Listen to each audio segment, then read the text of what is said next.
नोटाबंदीचा निर्णय जाहीर करताना नरेंद्र मोदी यांनी 50 दिवसांची मुदत भारतीय जनतेकडे मागितली होती। त्यातले 30 दिवस संपलेले आहेत, आणखी 20 दिवस उरलेत। यामुळे तोपर्यंत वाट पाहू अशी खोचक प्रतिक्रिया शिवसेना पक्षप्रमुख उद्धव ठाकरे यांनी नवी दिल्लीत दिली आहे।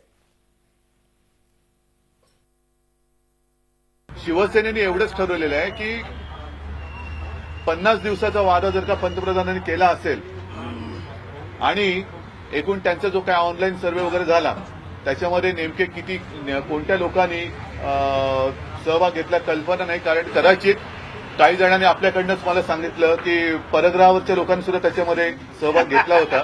नाही अरे बाबा कुछ भी हो सकता है। तर त्याच्यात 92% म्हणजे 8% कदाचित कनेक्टिव्हिटी नव्हती म्हणून ते राहिले असतील, असू शकेल असं। तर 92% लोकांनी याचं स्वागत केलं असेल तर बघू आपण। डॉक्टर मनमोहन सिंगना सुद्धा अर्थतज्ञ मानतो, कारण आपले पंतप्रधान होते, रिझर्व्ह बँकेचे गव्हर्नर होते, अमर्त्य सेन नोबेल पारितोषिक विजेते, असे अनेक लोक आहेत ज्यांना काही ना काहीतरी त्याच्यामध्ये एक पदवी किंवा काही मिळालेलं आहे, एक ओळख मिळालेली आहे। त्या तज्ज्ञांनी या सगळ्याला विरोध केलेला आहे, किंबहुना हा निर्णय अत्यंत चुकीचा आहे हे मत त्या तज्ज्ञांनी मानलेलं आहे।